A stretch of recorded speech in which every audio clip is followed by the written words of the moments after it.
আলাইকুম, সবাই কেমন আছেন? তো আমি আপনাদেরকে আজকে ভিডিওর মধ্যে সরাসরি ভয়েস দিয়েই আমি ভিডিওটা শুরু করলাম।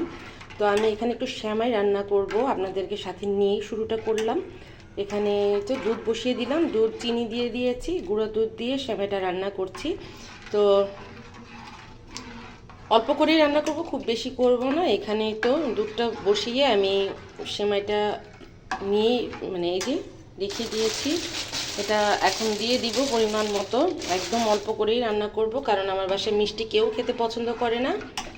দেখি একটু কি করি। তো চলেন দেখি কিভাবে সেমাইটা হচ্ছে। আর বাসায় তো আমি একদমই একা, কি করব। তো একটু একটু দুধ সেমাইটা রান্না করে আমি নামাজ পড়তে যাব। তো ভাবলাম আপনাদেরকে নিয়েই শুরুটা করি সেমাই রান্নাটা। এখানে আমি দুধের সঙ্গে একদম 3 টেবিল চামচ পরিমাণ গুঁড়ো দুধ দিয়েছি।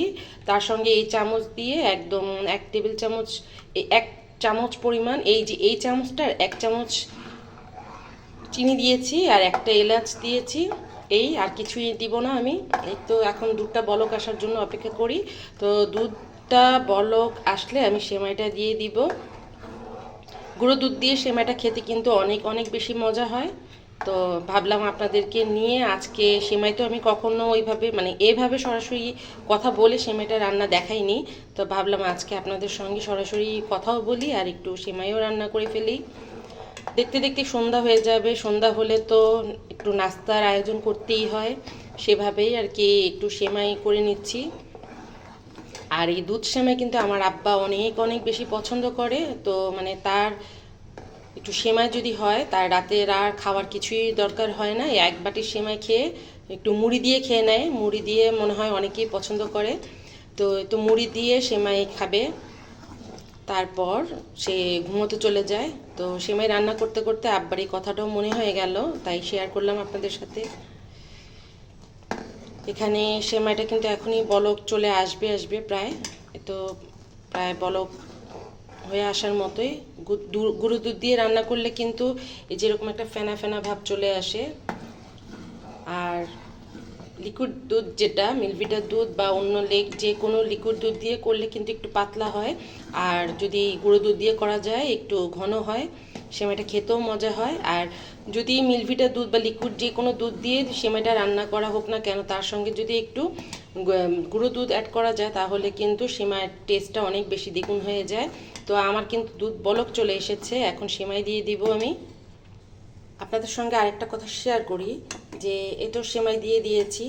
দুধ সেমাই যখন আমরা রান্না করি, দুধের পরিমাণটা এমনভাবে বুঝে দিতে হবে যেন দুধটা কিন্তু সেমাইটা যখন ফুলে ওঠে তখন কিন্তু কি হয় বলেন তো, এই দুধের মধ্যে দুধটা কিন্তু সেমাইটা কিন্তু চুষে নিয়ে নেয়।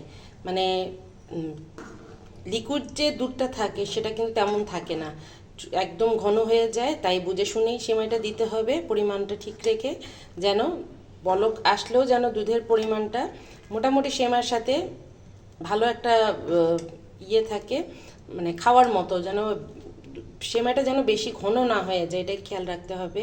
তো আমি এখানে তো সেমাই দিয়ে দিলাম, এখন অল্প করেই দিয়েছি, যেহেতু আমার বাসায় তেমন একটা মিষ্টি কেউ পছন্দ করে না। আমার বাচ্চারা, আমার মেয়েরা, ওরা কিন্তু সেমাই টেমাই তেমন একটা পছন্দ করে না, বা মিষ্টি জাতীয় খাবারগুলো তেমন একটা পছন্দ করে না। একদম অল্প করেই রান্না করলাম, দেখা যাক খায় কি না, বা না খেলে তো আমি আছি, সমস্যা নেই। আমি আমার হাজব্যান্ড সেমাইটা খেয়ে থাকি। তো মাঝে মাঝে সেমাই করা হয়, খুব কম করা হয়। ঈদের ঈদের সময় ছাড়াও কিন্তু মাঝে মধ্যে সেমাই রান্না করি। তা আমি দেখেন যেভাবে দুধটা সেমাইটা দিয়েছি, এই যে আর একটু জাল করে আমি নামিয়ে ফেলবো।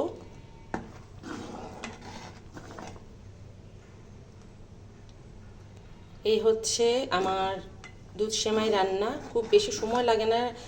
দুধ সেমাইটা বা আমরা যে লাচ্চা সেমাই খেয়ে থাকি, এই সেমাইগুলোতে কিন্তু খুব বেশি একটা সময় লাগে না। তবে হ্যাঁ, ওই যে নবাবী সেমাই যেটা, সেটা কিন্তু অনেক প্রসেসিংয়ের ব্যাপার আছে, অনেক দুধ টুধ ঘন করে নিতে হয়, ওটার সাথে ক্রিম দিলে তো আরও বেশি টেস্ট বেড়ে যায়। তো এই সেমাই দুটো মানে লাচ্ছা সেমাই দুধ দিয়ে যে রান্না করি ওটা, আর এই লম্বা সেমাইটা যে এভাবে রান্না করি একদম ঝটপট একটা রান্না হয়ে যায়। মানে গেস্ট আসলে বা খেতে ইচ্ছে করলে হুটহাট করে রান্না করে ফেলা যায়। এই হচ্ছে আমার সেমাই রান্না। তো আমার কিন্তু দুধ সেমাই রেডি। এই যে আমি চুলা কিন্তু অফ করে দিয়েছি। এখন এটা আমি ঢেকে রেখে দিব, ঠান্ডা হোক, পরে খাওয়া যাবে। আপনাদের সঙ্গে আমি আরেকটা জিনিস শেয়ার করি। এই যে আজকে আমি এই গাছটাকে সুন্দর করে একদম এই মগটা আমার মার একদম ছোটোবেলার, আমার নানার হাতের মানে নানা থাকা অবস্থায় নাকি, তো আমার নানা মারা গিয়েছে একদম মানে আমার আম্মা যখন একদম ছোট, 2-2.5 বছরের, তখন সম্ভবত আমার নানা মারা গিয়েছে। তো এই নানা থাকা অবস্থায় এই মগটা, তো যাই হোক ওটা স্মৃতি। আমি চেষ্টা করি মানে জিনিসগুলো সুন্দর করে একদম গুছিয়ে রাখার জন্য, যেহেতু এগুলো স্মৃতি। আমার মাও চলে গিয়েছে, তো মার হাতের এই জিনিসগুলোকে আমি ধরে রাখার চেষ্টা করি। তো এটার মধ্যে আমি সুন্দর করে আজকে কিছু গাছ লাগিয়েছি, ভিতরে কিন্তু স্টোন দিয়েছি। আর এই তো এটাও একটা ডিজাইন, সুন্দর একটা মানে পিরিচ ছিল কাপের সঙ্গে, তো সেটাকে আমি এভাবে ডেকোরেট করেছি। আর এই তো মগটা কেমন হয়েছে বা কেমন লাগছে একটু জানাবেন আপনারা অবশ্যই। আর এই গাছগুলোকে আজকে আমি একদম ক্লিন করেছি, পানিতে দিয়ে ক্লিন করে আমি একদম এই মগটার মধ্যে করে সাজিয়েছি। কেমন লাগছে অবশ্যই কমেন্টে জানাবেন। কিন্তু আমার কাছে তো অনেক অনেক বেশি ভালো লাগছে। আমি চিন্তা করছি এটা কোথায় রাখা যায়। তো এখন আপাতত আমি ডাইনিংয়ে রেখেছি, ভাল লাগছিল দেখতে। তো চিন্তা করছি কোথায় রাখা যায়, দেখি কোথায় রাখতে পারি। আপনারাও জানাতে পারেন কোথায় রাখলে ভালো হবে। তো আমি তো এখন অজু করে আসলাম, এখন এই তো নামাজ পড়বো। যা নামাজটা পিছিয়ে নেই, আমি অজু করে এসেছি। তো পরে আবার কথা বলছি আপনাদের সঙ্গে, নামাজটা পড়ে নিই।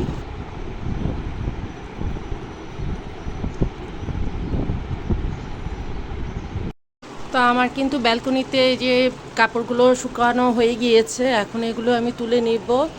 তো অনেক কাপড় শুকিয়ে গেলে দেখা যায় মানে ঘরের ভিতরে বাতাস ঢুকে না, তো আমি কাপড়গুলোই তো যেগুলো যেগুলো শুকিয়েছে সেগুলো নামিয়ে ফেলবো, আর যেগুলো ভেজা এখনও সেগুলো আমি পরে আবার মানে একটু উল্টিয়ে দিব, পরে শুকালে পরে আমি নামিয়ে নিব। তো আমার বাসা তো পুরোই খালি, আমি একা, মেয়েরা নাই কেউ। এখন চলে আসবে, কাছাকাছি সময় চলে এসেছে ওদের চলে আসার। তো এই তো এগুলো একটু নামিয়ে আমি আপনাদের সঙ্গে আবার কথা বলছি। তো এই হচ্ছে আমার বারান্দা, মানে ব্যালকনি, বারান্দা যেটাই বলেন না কেন। এ তো নীল অপরাজিতা গাছটা দেখেন, মাশাল্লাহ মাশাল্লাহ অনেকটাই বড় হয়ে গিয়েছে। তো আজকে আমি এই রডটা দিয়ে দিলাম, কারণ এটা বাওয়ার জন্য একটা সাপোর্ট দরকার, তো সেটাই আমি এখানে করলাম। আর এখানে ছোট আরেকটা গাছ হচ্ছে, নীল অপরাজিতারই আরেকটা গাছ হচ্ছে। তো সকালে আমি এখানে একটু চা পাতা, যে চা খাওয়ার পরে যে চা পাতাটা সেটাকে ধুয়ে এখানে দিয়েছি। আর এই তো থাই পাতা, কালকে যে থাই স্যুপ করেছিলাম সেই থাই স্যুপ এখান থেকে কেটে নিয়েছি। আর এটা হচ্ছে মাইক ফুল গাছ। তো মাইক ফুল গাছটাও কিন্তু মাশাল্লাহ, এটা 2-3 বার মরে গিয়েছিল। আমি যতবারই এটাকে ফেলে দিই ততবারই দেখি আবার এটা দিয়ে পাতা চলে আসে। তো কি করব, যেতে চায় না আমাকে ছাড়া আসলে। আর এই তো মানি প্ল্যান্ট, তারপরে এটা কি গাছ বলে আমি জানি না। তো এগুলো দিয়ে আজকে বারান্দার থেকে কেটে কেটে আমি ওই যে ডাইনিংয়ে যে রেখেছিলাম সেই গাছটা। আর এটা কি গাছ আমি জানি না, আদৌ এটার নাম জানি না কিছু। আর এই তো আমার গাছগুলো, এটাকে তো সম্ভবত কি গাছ যেন, টাইম ফুল না কি যেন বলে, ছোট ছোট বেগুনি কালারের ফুল আসে এটার মধ্যে। তো গাছগুলো আমাকে দেখতে কিন্তু ভালোই লাগে, আমি বারান্দার মধ্যে সময় পেলেই চলে আসি আমার এই গাছগুলো দেখার জন্য। এই তো এখান থেকে কেটে কেটে আমি কিছু কিছু করে গাছ ওই যে টেবিলে রাখলাম আজকে। এই গাছটাও খুব ভালো লাগে আমার কাছে, এটা আমার ছোটো ভাইয়ের বউ আমাকে গিফট করেছে। আর এই তো এই গাছটা তো অনেক ভাল লাগে, এটাকেও অনেকবার মরে যায়, তারপর ফেলে দেওয়ার পরে দেখা যায় মরে যায় না ঠিক, এটার মধ্যে পোকা হওয়ার পরে আমি ফেলে দিয়েছিলাম, তো আবার হয়েছে এটার মধ্যে। তো এই হচ্ছে আমার। আর এটা সৌদি আরব থেকে আমার নানু নিয়ে এসেছিল, হজ করতে গিয়েছিল দুটো। তো এটা দেখলাম নষ্ট হয়ে গিয়েছে, গরমের কারণে কিনা জানি না, কালার নষ্ট হয়ে এক পাশে মসজিদ মিনারের ছবি আছে। তো আমার ফেলতে খুব খারাপ লাগছিল, তাই এটার মধ্যে আমি গাছ লাগিয়ে ভাবলাম একটা যত্নেই থাকুক আমার কাছে, আমার নানুর একটা স্মৃতি। আর এই হচ্ছে গাছের অবস্থা। এই যে মানি প্ল্যান্ট, এখানে আমি আরও কিছু লাগিয়েছি, মানে আমার গাছে বারান্দার মধ্যে গাছ রাখলে অনেক অনেক ভালো লাগে। তো এই হচ্ছে আমার বাগান বলা যায়, আমার ছোট্ট একটা বাগান, আমার দেখলে ভালো লাগে। তো এই তো আমি কাপড়গুলো ভাঁজ করে নিলাম, এই যে চাদর, কাবার, আর এই তো এই কয়টা আরও কিছু কাপড় আছে ভেজা, ওগুলো আবার বারান্দায় রাখলাম। তো ওগুলো শুকাক, তারপর আমি ভাঁজ করব পরে। তো আপনাদেরকে সাথে নিয়ে আমি কাপড়গুলো গুছিয়ে রাখি, কোথায় কোনটা রাখি। তো এটা হাজব্যান্ডের লুঙ্গি যেহেতু, তো এটা ওর ড্রয়ারে রাখলাম, আর এখানে আমার ড্রয়ার।